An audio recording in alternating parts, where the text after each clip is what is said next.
चलिए ठीक है, आगे बढ़िए। तो जवाहरलाल नेहरू जो है कार्यकारी परिषद के उपाध्यक्ष हैं, यानी कार्यपालिका के प्रमुख हैं, यानी प्रधानमंत्री के बराबर हैं। ठीक है, साथ ही विदेशी मामलों और राष्ट्रमंडल, इन दोनों के भी अध्यक्ष कौन है, मंत्री कौन है, जवाहरलाल नेहरू। जितने भी प्रमुख मंत्रालय हैं उनके प्रमुख कौन है, जवाहरलाल नेहरू।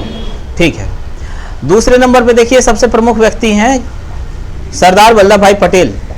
गृह मंत्रालय यही देख रहे हैं, सूचना और प्रसारण यही देख रहे हैं। ठीक है, इनको भी याद रखिएगा। बलदेव सिंह, नाम से ही समझ में आ जाएगा, बल है, रक्षा करेंगे। ठीक है, जॉन मथाई देखिए, उद्योग को मथेंगे जॉन मथाई। ठीक है, आगे देखिए सी राजगोपालाचारी, C4 शिक्षा। ठीक है, तो सी राजगोपालाचारी में C4 शिक्षा याद रखिएगा। ठीक है, उसके बाद देखिए CH भाभा है, तो भाभा ऐसे भी तो खान, कार्य और बंदरगाह देखेंगे। ठीक है, हाँ। आगे देखिए राजेंद्र प्रसाद बिहार से आते हैं, इसीलिए खाद्य और कृषि देखेंगे। खाद्य और कृषि मंत्री कौन, राजेंद्र प्रसाद। रेलवे कौन देखेंगे, आशफ अली और जगजीवन राम श्रम करेंगे। ठीक है, ये सब क्वेश्चन पूछा गया है किसी न किसी एग्जाम में। अब देखिए ये तो कांग्रेस के हो गए। ठीक है, अब मंत्रिमंडल में शामिल कुछ मुस्लिम लीग के सदस्यों को देख लेते हैं। ठीक है, ये लोग शामिल कब हुए मंत्रिमंडल में, 26 अक्टूबर 1946 को। तो सबसे इंपॉर्टेंट जो विभाग है देख लीजिए, इससे कम में ये लोग मान ही नहीं रहा था। तो लियाकत अली क्या लिया, वित्त मंत्री बन गए। बहुत इंपॉर्टेंट मंत्रालय था इनका, इस पद पर आकर के बहुत बदमाशी भी की है। ठीक है, आगे चलिए, आय से याद रखिएगा आप लोग। ठीक है, इनकम, आई फॉर इनकम। ठीक है, तो आय से जो है वाणिज्य याद रखेंगे, वाणिज्य में आय होता है ना। ठीक है, तो कॉमर्स और इनकम दोनों रिलेटेड भी है। ठीक है, आगे देखिए संचार है अब्दुल रब नस्तर, कम पूछता है लेकिन है इंपॉर्टेंट संचार। जोगेंद्र नाथ मंडल, ये बहुत इंपॉर्टेंट है, ये जो है कानून मंत्री हैं। ठीक है, ये क्या है, कानून मंत्री या विधि मंत्री हैं जोगेंद्र नाथ मंडल। बाद में पाकिस्तान चले जाते हैं ये। उसके बाद देखिए गजानतर अली खां है, ये स्वास्थ्य मंत्री हैं। ठीक है, आगे देश विभाजन के बाद देखिए संविधान सभा का पुनर्गठन होगा। संविधान सभा का, क्योंकि बहुत सारे सदस्य कहां चले गए, पाकिस्तान चले गए, तो संविधान सभा का फिर से तो पुनर्गठन करना पड़ेगा। ठीक है, संख्या भी घट गई, बहुत सारे समिति में जो कार्यरत मान लीजिए कि लोग थे वो भी चले गए हैं पाकिस्तान, इसीलिए संविधान सभा का पुनर्गठन होगा देश के विभाजन के बाद। और 31 अक्टूबर 1947 को ये पुनर्गठन हुआ था। और 31 अक्टूबर आपको याद भी होगा, क्या मनाते हैं 31 अक्टूबर को, ठीक है, एकता दिवस मनाते हैं, क्योंकि सरदार वल्लभ भाई पटेल का जन्म हुआ था। ठीक है, भारत को यूनाइटेड किया। ठीक है, और 31 अक्टूबर को इंदिरा गांधी की मृत्यु भी हुई थी। ठीक है, तो एक आयरन मैन ऑफ इंडिया है, एक आयरन लेडी ऑफ इंडिया है ना। ठीक है, और संविधान का पुनर्गठन भी इसी दिन हुआ था। चलिए, और 31 दिसंबर 1947 को संविधान सभा के सदस्यों की कुल संख्या आप देखिए, यानी देश के विभाजन के बाद संविधान सभा में सदस्यों की कुल संख्या घट करके कितनी हो गई, 299 हो गई, जिसमें प्रांतीय सदस्यों की संख्या 229 थी सिर्फ, और देसी रियासत के सदस्यों की संख्या 70 हो गई। तो और घट रहा है, देसी रियासत और किस में जुड़ रहा है, पाकिस्तान में। ठीक है, आगे देखिए, प्रारूप समिति ने संविधान के प्रारूप पर विचार विमर्श करने के बाद 21 फरवरी 1948 को संविधान सभा को अपनी रिपोर्ट, तो ये इंपॉर्टेंट है कि इस समिति ने अपनी रिपोर्ट, हर समिति अपनी रिपोर्ट पेश करेगा संविधान सभा के अध्यक्ष के सामने, ताकि अंतिम रूप से वो फाइनलाइज हो सके। तो प्रारूप समिति जो सबसे इंपॉर्टेंट समिति थी, सबसे इंपॉर्टेंट कमिटी थी, समिति को अंग्रेजी में कमिटी कहते हैं, तो सबसे ज्यादा इंपॉर्टेंट जो कमिटी थी वो रिपोर्ट अपनी कब पेश किया संविधान सभा में, 21 फरवरी को। ठीक है, 21 फरवरी 1948 को। आगे देखिए, संविधान सभा में संविधान का प्रथम वाचन, वाचन मतलब हियरिंग, सुनिए समझिएगा, ठीक है। वो कब से कब तक चला? 4 नवंबर से 9 नवंबर 1948 तक, ठीक है। दूसरा वाचन कब से कब तक चला? 15 नवंबर से लेकर के 1948 ईस्वी को प्रारंभ हुआ, 17 अक्टूबर 1949 तक चला। कई बार इस तरह के भी प्रश्न पूछे जाते हैं कि पहला वाचन कब हुआ। प्रथम वाचन आप बस याद रखिएगा, ठीक है। संविधान सभा में संविधान का तीसरा वाचन, कितने वाचन में संविधान बना है? 3 वाचन में, ठीक है। तो तीसरा वाचन कब हुआ है? ठीक है, तो 14 नवंबर यानी बाल दिवस के दिन शुरू हुआ, 1949 ईस्वी से आरंभ होकर के 26 नवंबर, ये तो याद रहेगा, 14 नवंबर से 26 नवंबर। 14 नवंबर को बाल दिवस मनाते हैं, 26 नवंबर को संविधान दिवस मनाते हैं, ठीक है। 1949 तक चला। संविधान सभा द्वारा संविधान को पारित कर दिया गया। तो संविधान सभा द्वारा संविधान को पारित कर दिया गया कब? 26 नवंबर 1949 को। इस समय संविधान सभा के 284 सदस्य उपस्थित थे जिस दिन संविधान बनकर के तैयार हुआ था, ठीक है। आप देख रहे हैं अभी क्या देखे, 299 सदस्य थे टोटल विभाजन के बाद, लेकिन कितने सदस्य अनुपस्थित थे उस दिन जब संविधान का अंतिम बैठक हो रहा था? 15 सदस्य अनुपस्थित थे, ठीक है। तो 284 सदस्य उपस्थित थे सिर्फ। यह भी पूछा जाता है कितने उपस्थित थे। अब आइए स्वतंत्र भारत का पहला मंत्रिमंडल देखेंगे। जब भारत आजाद हो गया तो फिर से मंत्रिमंडल का पुनर्गठन हुआ, और देखिए पहला मंत्रिमंडल कब बना? 1947 को। तो चूंकि जिस व्यक्ति को जिस क्षेत्र में विशेषज्ञता प्राप्त हो गई थी, लगभग उसी व्यक्ति को उस महत्वपूर्ण मंत्रालय पर रहने दिया गया। जवाहरलाल नेहरू को क्या बना दिया गया? प्रधानमंत्री, ठीक है। और ये भी देखिए, ये भी सोचा गया, सरदार वल्लभ भाई पटेल की जो उम्र थी वो लगभग गांधी जी की उम्र के समकक्ष थी, ठीक है। तो गांधी जी भी जानते थे और सरदार पटेल काफी बीमार भी रहते थे, उनके पास बहुत ज्यादा वक्त नहीं था, उनकी तबीयत इतनी खराब रहा करती थी। और आप जानते हैं कि संविधान जब पहला मंत्रिमंडल गठन होगा तो जो प्रधानमंत्री होंगे अगर पद पर रहते हुए उनकी मृत्यु हो जाती है तो ऐसी स्थिति में पूरे मंत्रिमंडल को भंग करना पड़ता है। फिर से वही समस्या, फिर से चुनाव करवाइए, फिर से मंत्रिमंडल चुनिए। तो बहुत तरह की बातें थी। और अभी अभी भारत आजाद हुआ था, ये वैश्विक षड्यंत्र का ये शिकार हो सकता था। ऐसे में ऐसे व्यक्ति को प्रधानमंत्री के पद पर बैठाना जरूरी था जिसको वैदेशिक समझ काफी अच्छी हो। तो विदेश के स्तर पर जो सबसे अच्छी समझ रखने वाला व्यक्ति था उसका नाम था जवाहरलाल नेहरू। क्योंकि एक स्वतंत्र नवजात देश को सबसे ज्यादा खतरा शक्तिशाली विदेशी देशों से ही हो सकता है। ऐसे में विदेशी समझ रखने वाला, अंतर्राष्ट्रीय समझ रखने वाला, ठीक है, अंतर्राष्ट्रीय विषयों का जो पुरोधा था, ऐसे व्यक्ति को प्रधानमंत्री बनाना आवश्यक था। क्योंकि हम सिर्फ घरेलू कारणों से किसी एक व्यक्ति को प्रधानमंत्री नहीं बना सकते थे, हमको अंतर्राष्ट्रीय कारणों को भी ध्यान में रखना होता। और अंतर्राष्ट्रीय विषयों के सबसे ज्यादा पुरोधा, सबसे बड़े विद्वान कौन थे? जवाहरलाल नेहरू। इसीलिए इनको प्रधानमंत्री बनाया गया। साथ ही राष्ट्रमंडल और विदेशी मामले के भी विशेषज्ञ यही रहे, ठीक है, उनका भी प्रभार इन्हीं के पास रहा। वैज्ञानिक शोध के प्रभार भी यही रहे। तो आपसे पूछा जाता है प्रधानमंत्री, प्रधानमंत्री याद रखेंगे। अब अंतरिम मंत्रिमंडल की बात नहीं हो रही है, अब स्वतंत्र भारत का पहला मंत्रिमंडल का बात हो रहा है। और इसमें प्रधानमंत्री के पद पर कौन है? जवाहरलाल नेहरू, ठीक है। अब सरदार वल्लभ भाई पटेल को देख लेते हैं। गृह मंत्रालय, उप प्रधानमंत्री की भूमिका में थे ये। जिनके पास गृह मंत्रालय होता है वो उप प्रधानमंत्री के पद के बराबर होता है। हालांकि हमारे संविधान में उप प्रधानमंत्री का कोई पद वर्णित नहीं है, लेकिन व्यवहार में हम लोग प्रधानमंत्री के साथ एक उप प्रधानमंत्री की भी बात करते हैं। तो जिसके पास गृह मंत्रालय होता है, जो होम मिनिस्ट्री को देखते हैं, उसी व्यक्ति को हम क्या कहते हैं? उप प्रधानमंत्री कहते हैं व्यवहारिक रूप में। तो सरदार वल्लभ भाई पटेल गृह विभाग को देख रहे थे, सूचना और प्रसारण और गृह विभाग को देख रहे हैं, इसीलिए देश की आंतरिक समस्याओं के समाधान में सबसे महत्वपूर्ण भूमिका निभाने का काम किसने किया? सरदार वल्लभ भाई पटेल ने।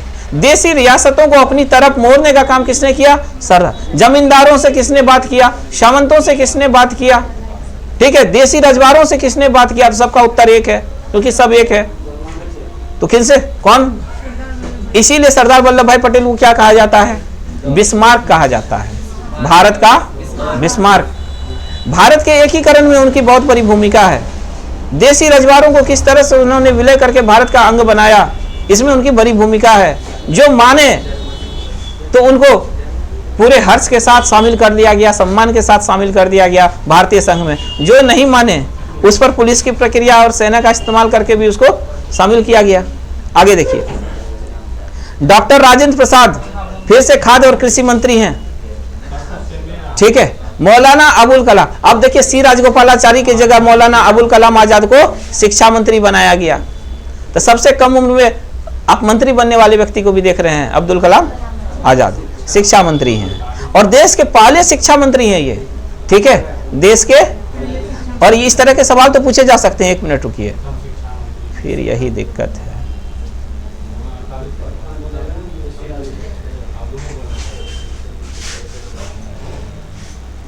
देश के पहले शिक्षा मंत्री, बीपीएससी टीचर वाले को पूछा जा सकता है।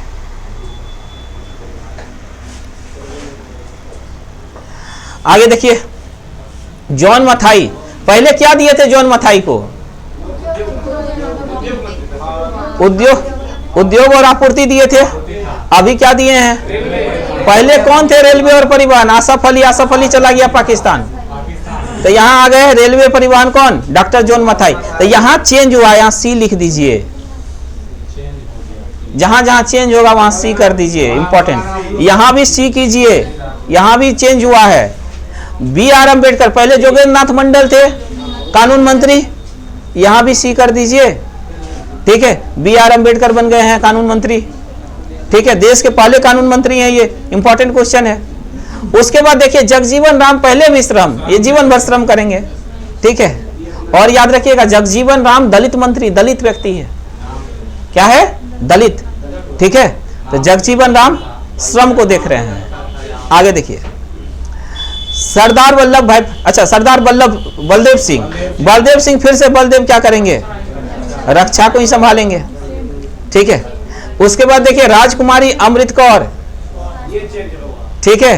पहले गजानतर जो है वो देख रहे थे स्वास्थ्य विभाग को, गाजंतर अली खान। अब कौन देख रहे हैं? अब राजकुमारी अमृता कौर। ऐसे भी अमृत है तो स्वास्थ्य से बढ़कर के भी कुछ अमृत हो सकता है।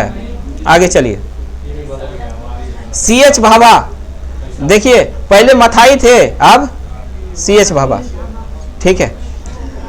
रफी अहमद किदवई, अब संचार देख रहे हैं, तभी क्या देख रहे थे? अब वो कोई नस्तर था, ठीक है, वो देख रहे थे संचार को। चलिए, अब्दुल रब नस्तर, संचार ज्यादा इंपॉर्टेंट नहीं, आपसे नहीं पूछा जाएगा। RK सनमुगम शेट्टी, ये पहले वित्त मंत्री बने हैं भारत के, स्वतंत्र भारत के। बहुत इंपॉर्टेंट है ये क्वेश्चन, ये भी चेंज हो गए हैं। RK सनमुगम शेट्टी, यहां मुगम दे दिया है, सनमुखम शेट्टी है, ठीक है। डॉक्टर श्यामा प्रसाद मुखर्जी, देखिए उद्योग एवं आपूर्ति देख रहे हैं। पहले कौन देख रहे थे? उद्योग आपूर्ति, जॉन मथाई देख रहे थे, अब डॉक्टर श्यामा प्रसाद मुखर्जी देख रहे हैं। उसके बाद VN गाडगिल, कार्यखान और ऊर्जा, ज्यादा इंपॉर्टेंट नहीं है, छोड़ दीजिए। भारत के रियासतों का एकीकरण करने के लिए सरदार वल्लभ भाई पटेल की अध्यक्षता में, अब देखिए रियासतों का एकीकरण भी तो करना जरूरी था, क्योंकि रियासत को लेकर के दुविधा की बात थी।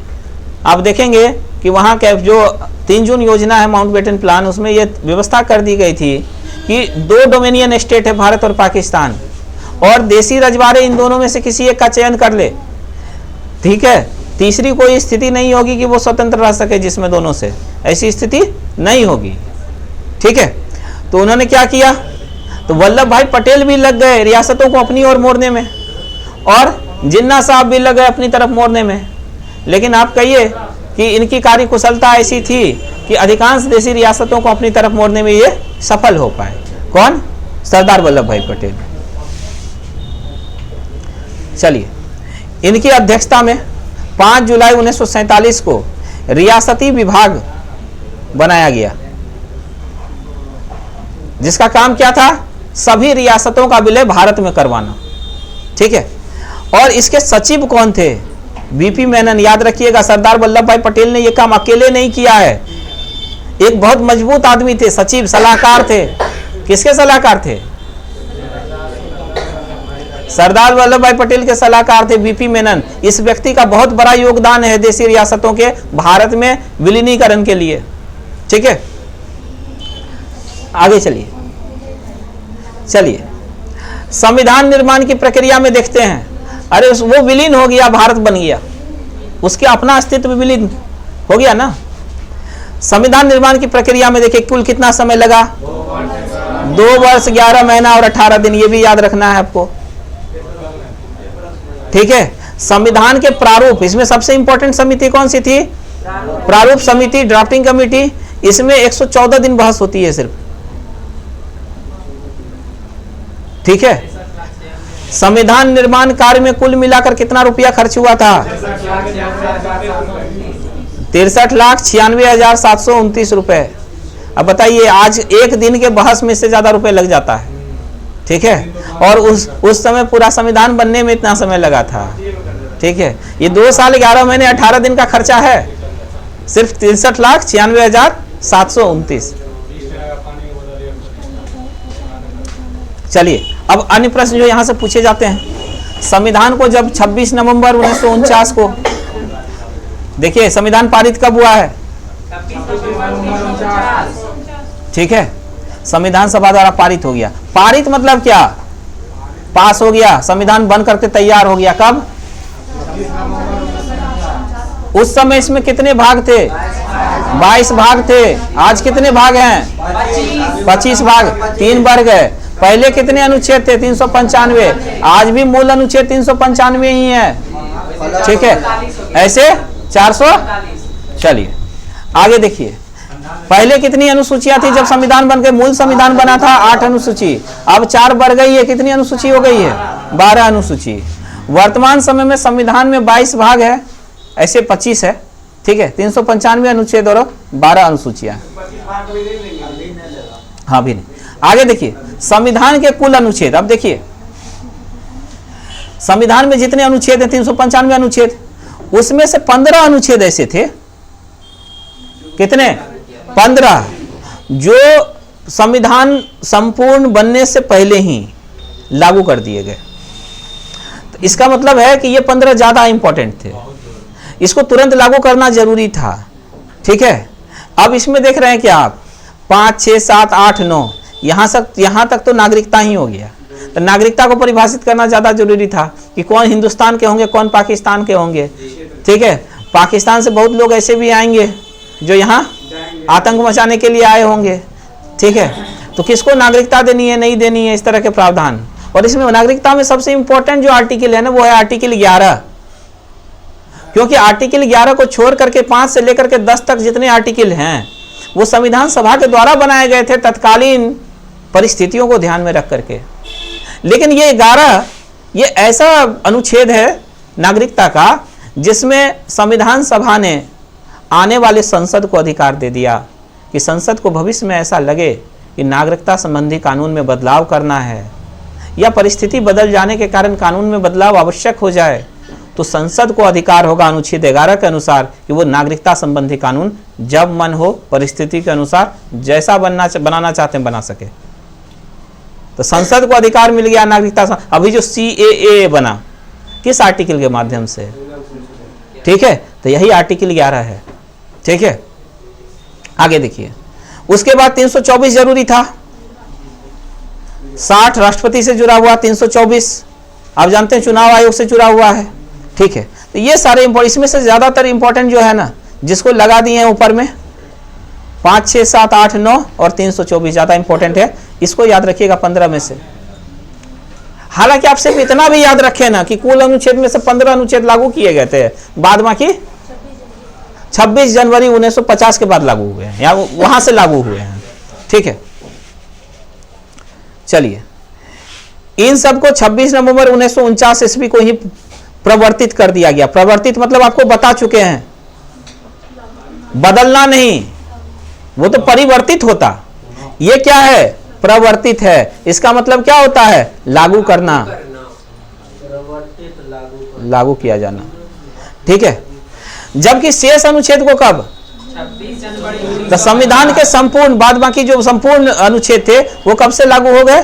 26 जनवरी 1950 को। इतना लेट क्यों किए? क्यों नहीं 26 नवंबर में? जब 26 नवंबर को संविधान बनकर के तैयार हो गया था, तो 26 नवंबर जब संविधान दिवस है तो उसी दिन क्यों नहीं पूरे आर्टिकल को लागू कर दिया गया? क्यों 26 जनवरी का इंतजार किया गया? बताइए।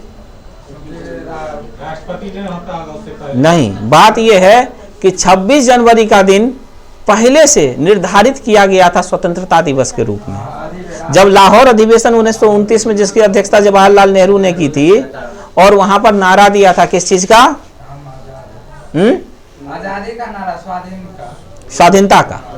ठीक है, तो उसको क्या कहते हैं? पहले कहा गया था कि उनके पिताजी के द्वारा कौन सा लक्ष्य लिया गया था? अच्छा, उससे पहले डोमिनियन स्टेट की बात हुई थी, अधिशासी अंग बनाने की बात हुई थी। लेकिन इसने क्या कहा? स्वशासन।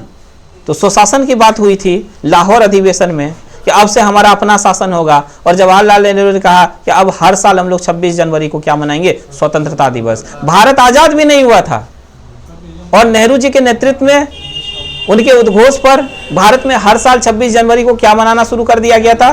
स्वतंत्रता दिवस। इसीलिए 26 जनवरी का दिन ऐतिहासिक था। लेकिन अंग्रेजों ने हमें आजादी दी 15 अगस्त को, तो स्वतंत्रता दिवस हमारा 15 अगस्त को हो गया। लेकिन 26 जनवरी के दिन को चूंकि उसका ऐतिहासिक महत्व रहा, इसीलिए उसको किसी न किसी रूप में याद किया जाना जरूरी था। इसीलिए हम लोग, संविधान तो हमारा बनकर के तैयार हो गया 26 नवंबर 1949 को, लेकिन हम लोग वेट किए 26 जनवरी आने का, ताकि पूरे संविधान को लागू करके उस ऐतिहासिक दिन को फिर से ऐतिहासिक बना दिया जाए। और किस रूप में मनाएंगे? गणतंत्र दिवस के रूप में। ठीक है, आगे चलिए।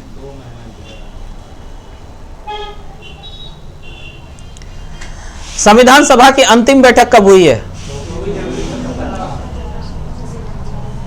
ठीक है, यही सब प्रश्न पूछेगा।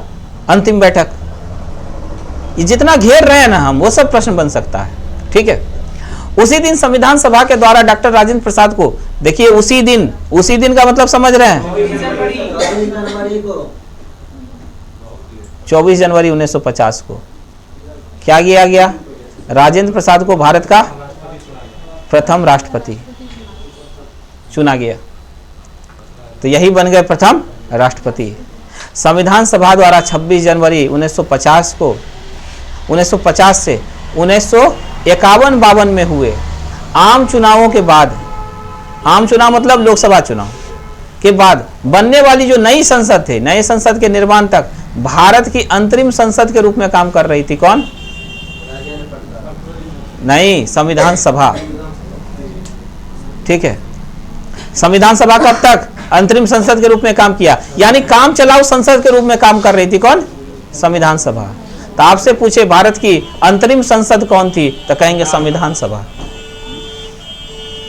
भारत की अंतरिम संसद संविधान सभा। और जब चुनाव एक बार हो गया पूरी तरह से, तो अब संसद बना। उससे पहले संसद का काम कौन कर रही थी? संविधान सभा। ठीक, संविधान सभा द्वारा किए गए कुछ अन्य कार्य देख लीजिए। इसने मई 1949 में, ठीक है, राष्ट्रमंडल में भारत की सदस्यता का सत्यापन किया। अब सुनिए, इंपॉर्टेंट क्वेश्चन है ये। मई 1949, राष्ट्रमंडल देश ऐसा देश होता था जो कभी ब्रिटेन का उपनिवेश हो। ऐसा कोई भी देश जो कभी ब्रिटेन का उपनिवेश रहा हो, ब्रिटेन का गुलाम रहा हो, या जिस पर ब्रिटेन ने शासन किया हो। तो बेचारा का इतना बड़ा साम्राज्य था एक समय में, वो सब साम्राज्य द्वितीय विश्व युद्ध के बाद लुट गया, सबको स्वतंत्र करना पड़ा, भारत भी उसमें शामिल था। तो बताइए, ब्रिटेन की ऐसी स्थिति हो गई। तो ब्रिटेन जो है जब सारे उपनिवेशों को छोड़ दिया, त्याग दिया, तो उसके मन में ये इच्छा शेष रह गई कि भले हमने उसके साथ जुल्म किया हो या कुछ भी किया हो, लेकिन हमने उसके साथ संबंध जोड़े रखा था कुछ समय तक। उस संबंध को याद करने के लिए जितने भी संबंधित देश हैं, उसका एक ग्रुप जरूर होना चाहिए। तो राष्ट्रमंडल देश जो है ऐसे देशों का समूह है जो कभी ना कभी ब्रिटेन के अधीन रहा था, शासन रहा हो। हाँ, या जिस पर ब्रिटेन का शासन रहा हो। इसका मतलब यह नहीं है राष्ट्रमंडल वह देश है जिस पर ब्रिटेन का शासन अभी भी होगा। बस एक याद के लिए, एक बढ़िया मेमोरी के लिए कि ब्रिटेन उसको सहयोग देना। अभी तक शोषण किया था ब्रिटेन, अब चाहता था ऐसे देश जो पिछड़े हैं, नवजात हैं, हमारा कभी शासन उस पर रहा है, हम भले उस समय तक उसके बारे में नहीं सोचे, अब जब बिछड़ रहे हैं तो ठीक है कुछ ना कुछ भला कर दें। तो राष्ट्रमंडल देश अभी भी देखते होंगे कि राष्ट्रमंडल देश में भारत को ब्रिटेन से आर्थिक मदद मिलती है, आज भी क्यों मिलता है? जबकि अब बात हो रही है इतना 70-75 साल हो गया देश को आजाद हुए, अभी तक हम क्यों दे रहे हैं पैसा? लंदन में इस तरह की बात उठी कि भारत अब हमसे ज्यादा अमीर हो गया, रईस हो गया है, अभी भी हम भारत को क्यों मदद करें? अब समय आ गया है कि हम भारत को मदद करना बंद कर दें। तो किस नाते मदद कर रहा है? इसी नाते मदद कर रहा है क्योंकि हम कभी उसके द्वारा सताए गए थे और हम राष्ट्रमंडल, अब देखिए बहुत लोग कहते हैं कि राष्ट्रमंडल में भारत क्यों शामिल हो गया? तो भाई शामिल होने से नुकसान क्या था? उल्टे लाभ हुआ कि नहीं अभी तक? ठीक है, तो यही चीज है। तब पूछेगा कि राष्ट्रमंडल का सदस्य कब बना भारत, तो 1949 में बना। मई नहीं पूछेगा, 1949 पूछेगा।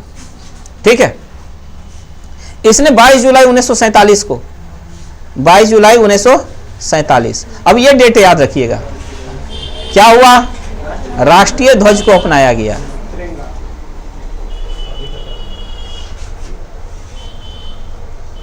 ठीक है, 22 जुलाई 1947 को राष्ट्रीय ध्वज अपनाया गया। तो अंतिम रूप से पास हो गया कि अच्छा यही ध्वज रहेगा। ये डिसाइड कब हुआ था? तिरंगा हमारा यही राष्ट्रीय ध्वज के रूप में काम करेगा 22 जुलाई 1947 को संविधान सभा के द्वारा। अब देखिए वहां ऑप्शन दे देगा 1948, 47 याद रखिएगा, 22 जुलाई भी याद रखिएगा। इसने 24 जनवरी, अच्छा अब राष्ट्रगान को कब? ये क्वेश्चन पूछा जाता है, राष्ट्रगान को कब? तो याद रखेंगे 24 जनवरी 1950। 24 जनवरी 1950 किसको अपना लिए? राष्ट्रगान। किसने अपनाया? संविधान सभा ने, संविधान सभा ने अपनाया। ठीक है, आगे देखिए 26 जुलाई 1947 का दिन देखिए, गवर्नर जनरल ने पाकिस्तान के लिए पृथक संविधान सभा की स्थापना की घोषणा कर दी। बहुत जिद कर रहा था हमारा अलग संविधान होना चाहिए, पृथक संविधान सभा। तो पाकिस्तान का संविधान सभा कब बना है? 26 जुलाई को। ठीक है, आगे देखिए, अगले चैप्टर पे आ रहे हैं हम लोग, भारतीय संविधान की उद्देशिका अथवा प्रस्तावना। ठीक है, प्रेम्बल पर बात करेंगे। बचपन से आप लोग स्कूल में बहुत बार गाए होंगे, बोले होंगे। ठीक है, हाँ, तो याद रखिएगा इसका इतिहास क्या है कि नेहरू जी ने उद्देश्य संकल्प कहाँ प्रस्तुत किया था? संविधान, अच्छा संविधान सभा में। ठीक है, ठीक है, तो उद्देश्य संकल्प में जो आदर्श प्रस्तुत किया गया उन्हें ही संविधान की उद्देशिका में शामिल कर लिया गया। ठीक है, यही। अब उद्देशिका होता क्या है? तो मान लीजिए इतना बड़ा ग्रंथ है, अभी भी आप बहुत मोटी मोटी अच्छी किताब खरीदिए, देखिए ऊपर में पहले लाइन में आपको पहले पेज में लिखा होगा प्रस्तावना, कि उस किताब को पढ़ने का मकसद क्या है, उद्देशिका, उद्देश्य क्या है, वो किताब कैसे आपको मदद करेगी। तो वो इंट्रोडक्शन होता है पूरे किताब का। उसी तरह से हमारे संविधान का परिचय पत्र है उद्देशिका या प्रस्तावना। पूछेगा कि हमारे संविधान का आइडेंटिटी कार्ड किसको कहेंगे, परिचय पत्र किसको कहेंगे? तो संविधान का परिचय पत्र कहेंगे किसको? उद्देशिका को। संविधान का परिचय पत्र, ये सब प्रश्न पूछा जाता है। संविधान का परिचय पत्र कि उसमें है क्या, सब उद्देश्य क्या है, ये सारी बातें। आगे देखिए, संविधान के 42वें संशोधन में, कब हुआ था 42वां संविधान संशोधन? 42वां संविधान संशोधन हुआ था 1976 में इंदिरा गांधी के समय द्वारा। यथा संशोधित यह उद्देशिका निम्न प्रकार है। तो हम जिस संविधान के प्रस्तावना को आज पढ़ रहे हैं ना, वो मूल संविधान की प्रस्तावना नहीं है, बल्कि संशोधित संविधान की प्रस्तावना पढ़ रहे हैं। और संशोधन कब हुआ था? 1976 में। कौन सा संशोधन? 42वां। ठीक है, अब पढ़िए, हम भारत के लोग। ठीक है, हाँ, 41 बार संशोधन हो चुका था। ठीक है, चलिए हम भारत के लोग, इससे क्या पता चल रहा है इस वाक्य से? भारत के लोग हैं। हम भारत के लोग हैं। देखिए, हम भारत के लोग, we the people of India बता रहा है भारतीय संविधान का स्रोत क्या है। भारतीय संविधान का स्रोत या भारतीय शासन का स्रोत, या शासन कर लेते हैं ऑब्लिक डाल के, शासन का स्रोत। हर शब्द का एक मतलब है। हम भारत शब्द का मतलब है कि भारतीय शासन का स्रोत भारत के लोग हैं, विदेशी लोग नहीं हैं। हम भारत के लोग, ठीक है। तो भाई हम भारत के लोग क्या करने जा रहे हैं? तो भारत को, ठीक है, तो हम भारत के लोग भारत का निर्माण करने जा रहे हैं। ठीक है, कैसा भारत बनाएंगे? तो कह रहा है एक संपूर्ण प्रभुत्व संपन्न, एक संपूर्ण प्रभुत्व संपन्न। तो एक संपूर्ण प्रभुत्व संपन्न का मतलब क्या है? हाँ, सुनिए, एक संपूर्ण प्रभुत्व संपन्न का अर्थ होता है कि ऐसा कोई भी देश या शासन जो अपने आंतरिक और बाह्य फैसले बिना किसी के दबाव में स्वयं लेता हो, बिना किसी आंतरिक बाह्य दबाव के स्वयं अपने फैसले जो लेता हो, उसी को क्या कहेंगे? संपूर्ण प्रभुत्व संपन्न। किसी से पूछ के काम करने वाला नहीं, अपने फैसले स्वयं लेने वाला क्या कहलाता है? तो आप पहले तो ब्रिटेन से पूछते, अब ब्रिटेन के गुलाम तो है नहीं। अब किसी से ये जो संपूर्ण प्रभुत्व संपन्न है, यही बताता है भारत पूरी तरह से स्वतंत्र हो चुका है। ठीक है, तो जिन लोगों को लगता है कि 2014 के बाद आजादी मिली है, ठीक है, वो उसको प्रस्तावना भी नहीं पता है। यही ना बात हुई। ठीक है, तो एक संपूर्ण प्रभुत्व संपन्न मतलब भारत अपने आंतरिक और बाह्य फैसले बिना किसी बाह्य दबाव के स्वयं लेगा। आगे देखिए, समाजवादी शब्द का क्या मतलब है? हाँ, अद्वैतवाद, जहां दो के भाव का समापन हो जाए, जहां सिर्फ एक की भावना हो, ऐसे सामाजिक विचार को ही समाजवाद कहते हैं। समाजवाद एक विचार है, एक आदर्श विचार है, एक आदर्श विचार, जो विचार दो के भाव का समापन करता है। दो के भाव का समापन, कि हम दो नहीं हैं। अब समाज में कोई दो नहीं है। जब भारत आजाद हुआ है, अभी तक हमारा समाज 4 वर्णों में बटा हुआ था, 4 वर्गों में बटा हुआ था, अनेक जातियों में बटी हुई थी। स्त्री पुरुष, भाषा, जन्म स्थान, लिंग, मूल, गोत्र, तमाम प्रकार के चीजों में समाज बटा हुआ था, और हर स्तर पर भारत अलग अलग था, खंडों में बटा था। लेकिन जब भारत आजाद हुआ, भारत की संविधान सभा का निर्माण हुआ, भारत की उद्देशिका बनी, तो जिस आदर्श समाज की संकल्पना हमारे संविधान की उद्देशिका में है, वो कैसा समाज होगा? समाजवादी समाज होगा। ठीक है, ऊंच नीच आधारित समाज नहीं, ऊंच नीच की कोई भावना नहीं, सब बराबर समाजवाद। मतलब एक ब्राह्मण का भी उतना ही महत्व रहेगा जितना कि एक दलित का। ठीक है, अंबानी का जितना महत्व होगा उतना ही महत्व आर्थिक रूप से एक भिखारी का होगा। दोनों का महत्व समान होगा। यही है समाजवादी समाज। किसी भी आधार पर, न जाति के आधार पर कोई बड़ा होगा, ठीक है, ना धर्म के आधार पर कोई बड़ा होगा, ना जन्म स्थान के आधार पर कोई बड़ा होगा, ना भाषा के आधार पर बड़ा होगा, ठीक है, ना स्त्री पुरुष के आधार पर कोई बड़ा होगा, सब बराबर होगा। इसी आदर्शवादी विचार को क्या कहते हैं? समाजवाद। ठीक है,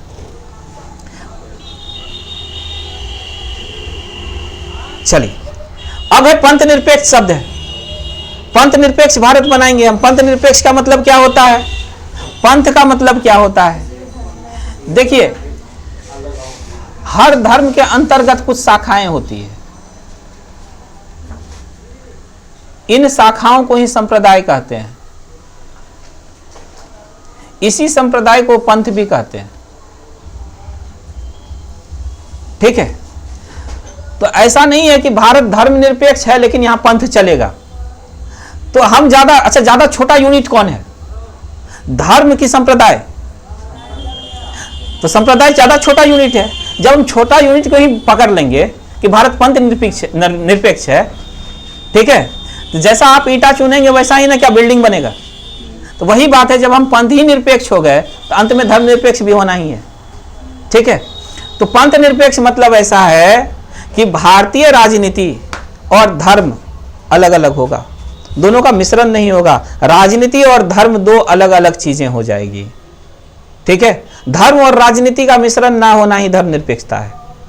हालांकि नेहरू जी ने कहा कि धर्मनिरपेक्षता का मतलब हमारे लिए सर्वधर्म अलगाव होगा, यानी किसी भी धर्म को हम नहीं मानेंगे। तो गांधी जी रूठ गए इस पर। गांधी जी कहे ये तो नहीं होना चाहिए, ये तो तुम्हारा वेस्टर्न फिलॉसफी है धर्मनिरपेक्षता को लेकर के।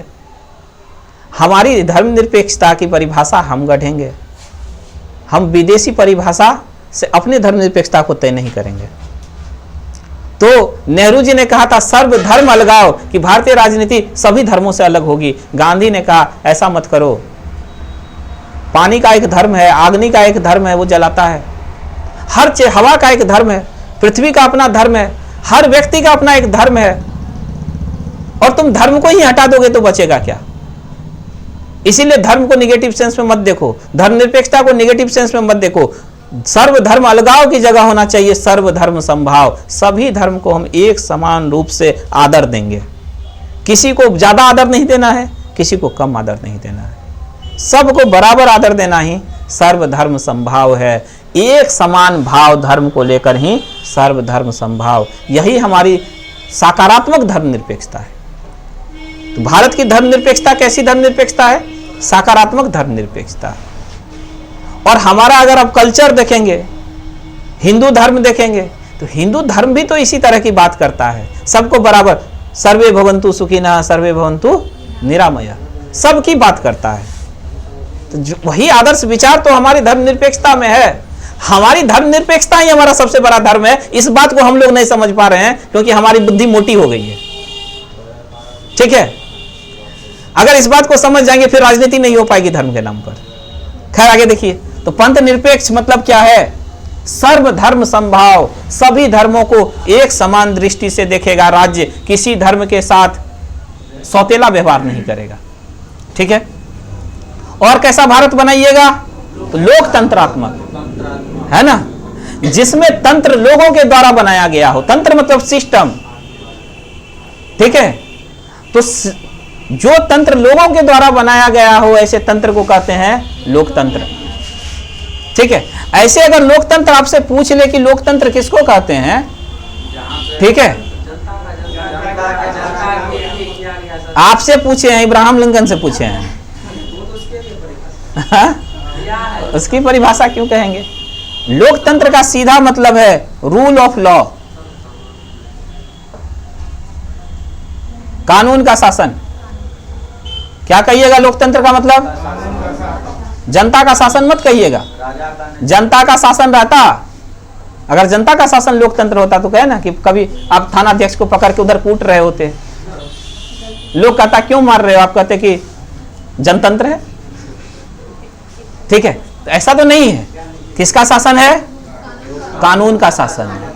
अब देखिए थोड़ा सा और परिभाषित करते हैं इस लोकतंत्र को, जिसमें कानून बनाने की अंतिम शक्ति, कानून लिख देते हैं,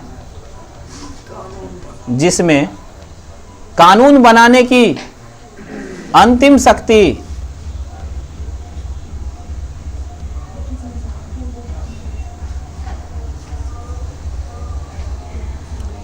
जनता में निहित।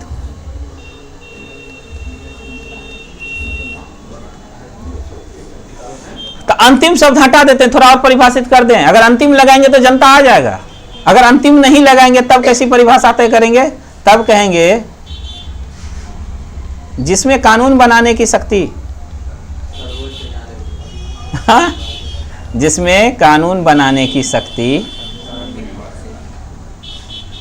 जनता द्वारा निर्वाचित प्रतिनिधि में होगी।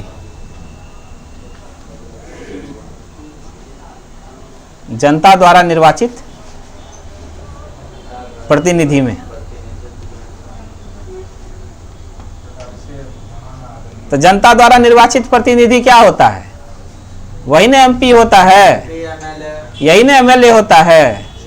एमपी को आप सांसद कहते हैं, तो लोकसभा में कानून बनाने में मदद करता है, और एमएलए को आप विधायक कहते हैं, ये राज्य विधानसभा में कानून बनाता है राज्य के अंतर्गत। इसको चुनता कौन है एमपी और एमएलए को? जनता। तो आप कहेंगे कि जनता द्वारा निर्वाचित प्रतिनिधि, ये निर्वाचित प्रतिनिधि है जनता का, और कानून बनाने की शक्ति इसी में होती है। एक बार जब कानून बन जाता है तो वो कानून सबसे बड़ा होता है, इस एमपी और एमएलए से भी और इस जनता से भी। ठीक है, अब जिसने इस कानून को बनाया वो एमपी भी अगर इस कानून का उल्लंघन करेगा तो दंड पाएगा, क्योंकि जनता का शासन नहीं है, ना एमपी एमएलए का शासन है, शासन है कानून का। और जो कानून बन गया है या तो आप उसको बदल दीजिए या उस कानून का पालन कीजिए, यही दो चीज हो सकता है लोकतंत्र में। ठीक है, आगे चलिए। तो लोकतंत्रात्मक व्यवस्था समझ गए, लोकतंत्र समझ गए। आगे देखिए गणराज्य। गणराज्य को समझ लीजिए थोड़ा सा। गणराज्य का मतलब क्या होता है? इसका मतलब होता है कि राजतंत्र नहीं होगा। शासन का प्रमुख, शासन का प्रमुख आनुवंशिक ना होकर निर्वाचित हो, आनुवंशिक ना होकर क्या हो? निर्वाचित हो।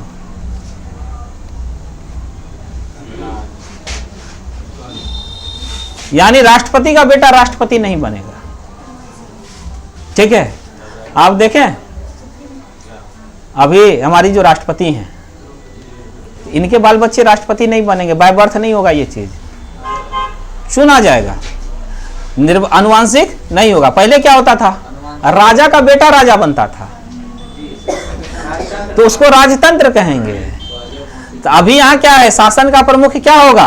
आनुवंशिक नहीं होगा, निर्वाचित होगा। इसी व्यवस्था को गणराज्य कहते हैं। और गणराज्य के पद पर कौन पहुंचेगा? इसका उदाहरण क्या है? गणतंत्र का उदाहरण क्या है? राष्ट्रपति। राष्ट्रपति गणतंत्र का उदाहरण है।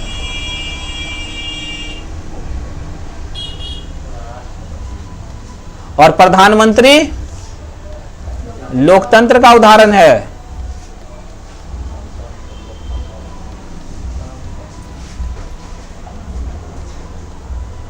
ठीक है, और हमारे यहां भारत में अप्रत्यक्ष लोकतंत्र है।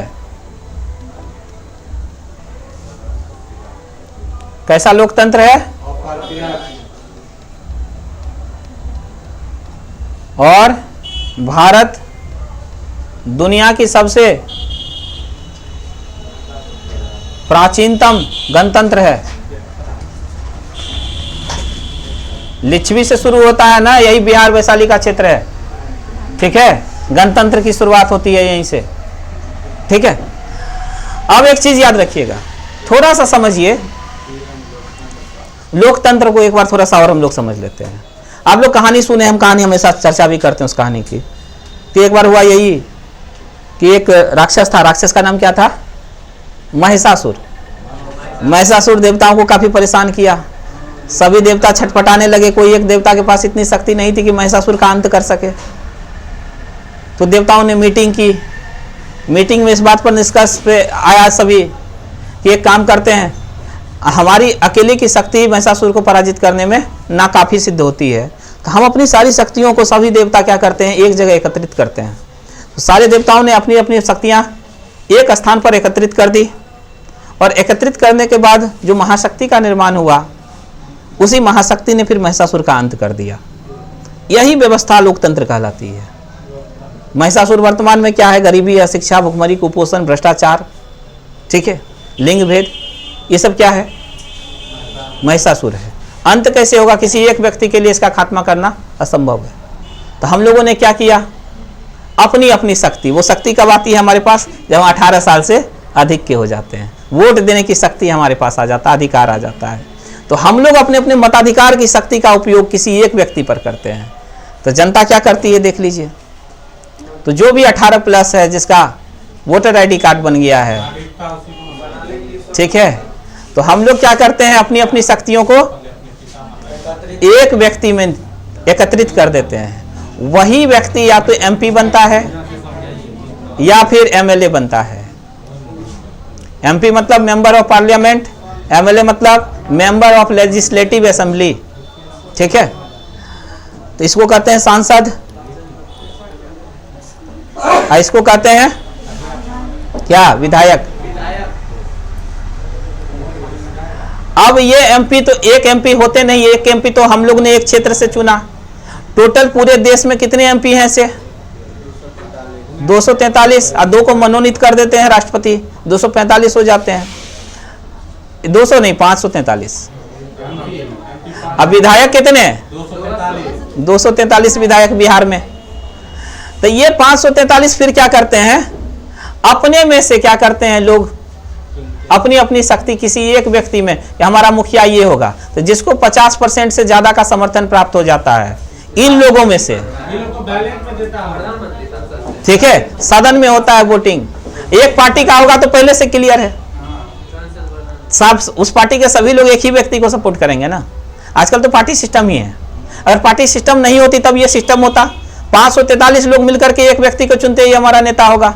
अब 50% से ज्यादा जिस व्यक्ति को वोट मिल जाता सदन में, वही व्यक्ति पीएम बनेगा, और फिर यही महिषासुर, आतंकवाद, भ्रष्टाचार, वामपंथ, ये वो, मतलब ठीक है, माओवाद वगैरह को खत्म करेगा, ठीक है, इसी को जिम्मेदारी होगी।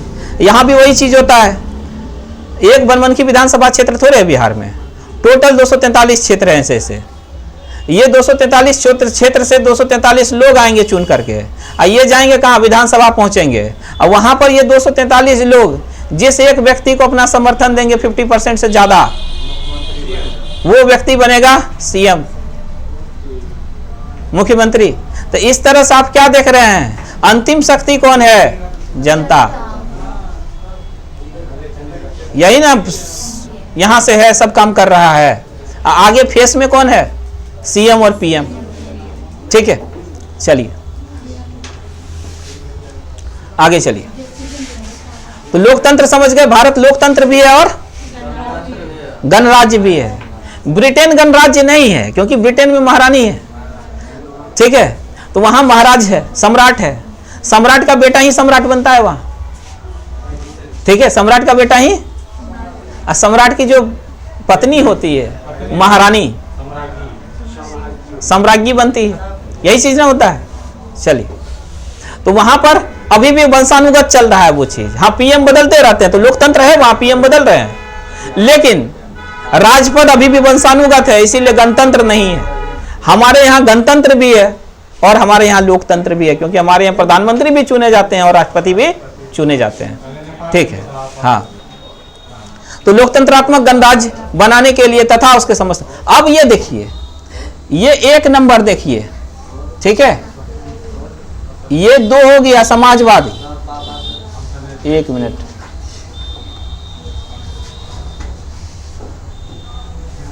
तीसरी विशेषता पंथ निरपेक्षता, चौथी लोकतंत्र होना, पांचवी गणतंत्र होना। तो आपसे पूछ ले ये 5 चीज क्या है, तो क्या कहिएगा। तो हम देखिए हमारे संविधान से, देखिए संविधान की उद्देशिका से क्या सब पता चल रहा है, एक बार फटाक से देख लीजिए। यहां से एक प्रश्न निश्चित पूछता ही है, दरोगा में देख लीजिए आप, हर बार पूछा, आप देख लीजिए, इसमें बीपीएससी का कोई भी एग्जाम हो, उद्देशिका से प्रश्न रहता ही है एक न एक, चाहे उसको भी पता है, भले बना देगा, बना दे तो बना दे, लेकिन देंगे, ठीक है। तो संविधान की उद्देशिका से क्या सब पता चल रहा है, तो सबसे पहले पता चल रहा है एक चीज, क्या पता चला, जल्दी बोलिए, शासन का स्रोत पता चला। हम भारत के लोग था वहां, उसके बाद क्या पता चल रहा है, हाँ, ठीक है, शासन का स्वरूप, ठीक है। तो स्वरूप में क्या देखे, 5 विशेषताएं देखे, क्या सब, एक नंबर जल्दी से बताइए, संपूर्ण प्रभुत्व संपन्न। पूरा नहीं लिखेंगे, संपूर्ण प्रभुत्व संपन्न। समाजवादी दूसरा समाजवादी। तीसरा पंथ निरपेक्ष। चौथा लोकतंत्र। पांचवा लोकतंत्रात्मक गणराज्य तो एक ही में, अलग अलग। फिर भी व्यवस्था तो अलग अलग है, सिस्टम अलग अलग चीज है ना। तो शासन का स्वरूप देख लिए, अब क्या देखिएगा, आगे देखिए प्रस्तावना से और क्या पता चलता है। कहता है तथा उसके समस्त नागरिकों को, अब समस्त नागरिकों को क्या कर रहे हैं भाई, तो न्याय दे रहे हैं। क्या दे रहे हैं, न्याय। कितने प्रकार के न्याय पूछेगा, तो देखिए एक है सामाजिक प्रकार का न्याय, दूसरा है आर्थिक प्रकार का और तीसरा है राजनीतिक का। तो 3 प्रकार के न्याय दे रहे हैं, तो लिख लीजिएगा 3 प्रकार के न्याय।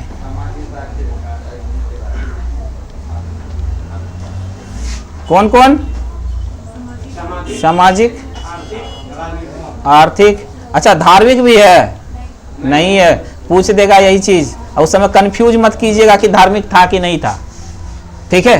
3 प्रकार के न्याय की बात हुई है। न्याय के बाद देखिए और क्या दिया गया है, 5 प्रकार की स्वतंत्रता। देखिए स्वतंत्रता दिया हुआ है। स्वतंत्रता, तो कितने प्रकार की स्वतंत्रता, देखिए विचार करने की, अभिव्यक्ति मतलब उसको प्रकट करने, उस विचार को प्रकट करने की, अभिव्यक्ति मतलब प्रकट करना। विश्वास की, आप किस पर विश्वास करते हैं उस पर विश्वास कर सकते हैं। आपका विश्वास आसाराम पे कीजिए, कोई दिक्कत नहीं है। इसके लिए आपको सजा नहीं मिल जाएगी कि आसाराम अपराधी है और तुम उस पर विश्वास करते हो तो तुम भी अपराधी हो गए, ठीक है। धर्म और उपासना की, ठीक है। तो कितनी प्रकार की स्वतंत्रता है, ठीक है। विचार, अभिव्यक्ति, विश्वास, धर्म और उपासना। रुकिए, स्वतंत्रता 5 प्रकार की। संख्या में पूछ लेगा ये सब चीज, तो याद रहेगा प्रस्तावना तब ना, याद नहीं रहेगा तो ये डायग्राम याद रहना चाहिए। तो पहला क्या है, विचार। दूसरा अभिव्यक्ति। तीसरा विश्वास। चौथा धर्म और 5वां उपासना। इतनी स्वतंत्रताएं हैं। और देखिए क्या कह रहा है हमारा प्रस्तावना, 2 प्रकार की समानता, ठीक है। प्रतिष्ठा और अवसर की समता। तो समता की बात कर रहा है हमारा संविधान। किसकी बात कर रहा है, समता। तो कितने प्रकार की समता है, 2 प्रकार के। 2 प्रकार की समता।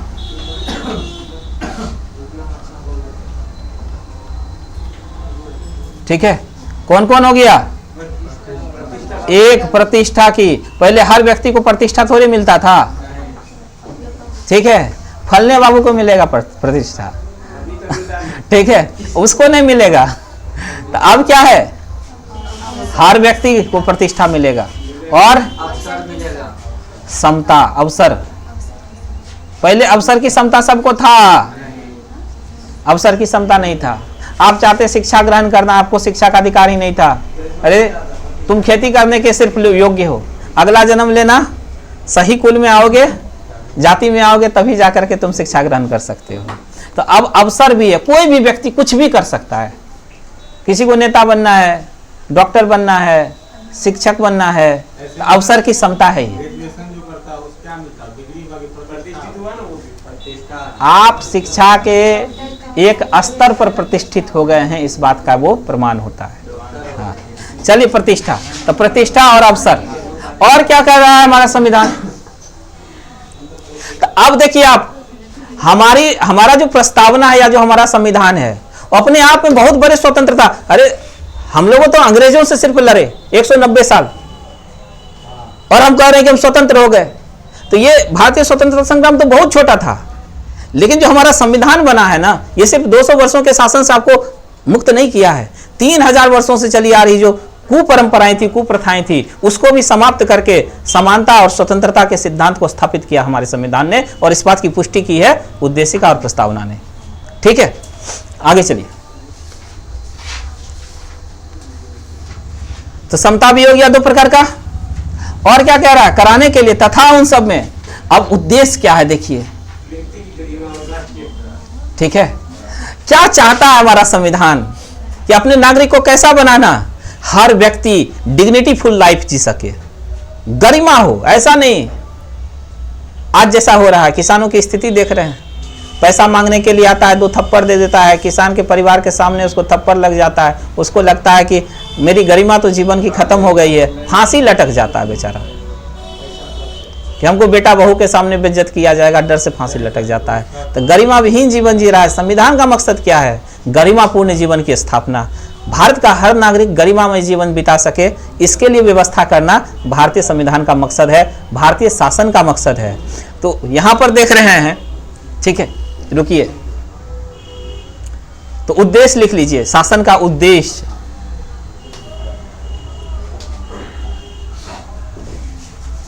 शासन का उद्देश्य क्या है? उद्देश्य व्यक्ति की गरिमा और राष्ट्र की एकता और अखंडता, राष्ट्र की एकता व अखंडता, यही सुनिश्चित करना न है कि व्यक्ति गरिमा में जीवन जी सके और राष्ट्र की एकता और अखंडता भी अक्षुण्ण बना रहे। यही 2 मकसद है, ठीक है। अच्छा, अब आगे देखिए, ये चीज कैसे होगा भाई? हर व्यक्ति गरिमा को प्राप्त कैसे करेगा? राष्ट्र की एकता और अखंडता कैसी बनी रहेगी? ठीक है, तो इसको सुनिश्चित करने वाली बंधुता बढ़ाने के लिए, बंधुता बढ़ाने के लिए, ठीक है, क्या करना होगा? तो हम कह सकते हैं 3 चीज है, एकता और, सुनिए, गरिमा रहेगी, तो ये चीज गरिमा और राष्ट्र की एकता तभी रह सकती है जब बंधुता रहे। बंधुता के लिए क्या करेंगे? तो मकसद में बंधुता भी बता दीजिए। बंधुता, आप देखिए, आप न्याय है, समता है और बंधुता है, यही 3 चीज फ्रांसीसी आंदोलन का सबसे बड़ा कारक रहा था। यही 3 फैक्टर था ना। तो फ्रांसीसी क्रांति का भी सबसे बड़ा जो आधार है हमारे संविधान के उद्देशिका में निहित है। तो हमारा सारे जहां से अच्छा भारतीय संविधान हमारा, समझ गए? आगे देखिए, ठीक है, सब जगह से सुंदर सुंदर फूल एकत्रित करके गुलदस्ता बना दिए, वही भारतीय संविधान है। चलिए, अब तो बना लिए सब कुछ दे दिए, दृढ़ संकल्पित होकर इस संविधान सभा में, तो इससे पता चलता है कि संविधान बनाया कहाँ गया है। तो संविधान बनाने का स्थान भी पता चल रहा है प्रस्तावना से। तो संविधान सभा में बना है हमारा संविधान, ठीक है, और ये भी पता चल रहा है कि किस दिन संविधान बन करके तैयार हो गया है। तो संविधान बनने की तारीख, ठीक है, तो हम यहाँ एक चीज लिख देते हैं, और क्या सब पता चलता है तो यहां लिख देते हैं। एक, संविधान निर्माण का स्थान या निर्मात्री संस्थान, यह भी पता चल रहा है प्रस्तावना से, और संविधान निर्माण की तिथि दिया हुआ ना, 26 नवंबर 1949, मिति मार्गशीर्ष शुक्ल सप्तमी संवत 2006 विक्रमी।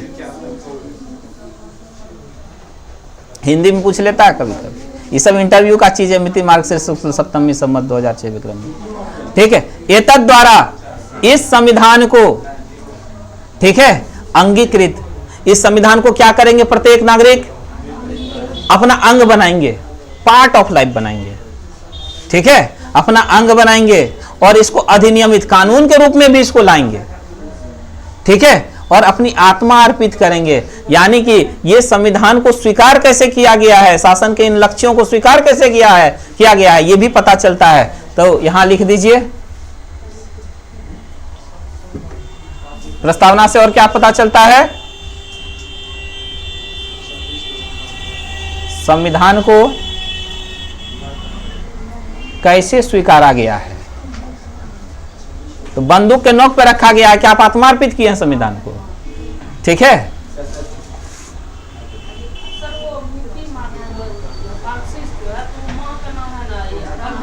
माँ वो नहीं कर, उस हिंदी कैलेंडर से चल रहा है वो चीज, और अंग्रेजी कैलेंडर से चल रहा है जो जूलियन कैलेंडर है या ग्रेगोरियन कैलेंडर से 26 नवंबर 1949।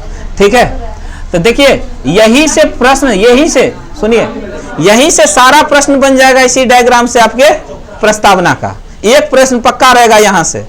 ठीक है, अब आगे बढ़िए, प्रस्तावना की मुख्य बातों को देख लेते हैं। रुक जाएं, ठीक है रुक जाते हैं।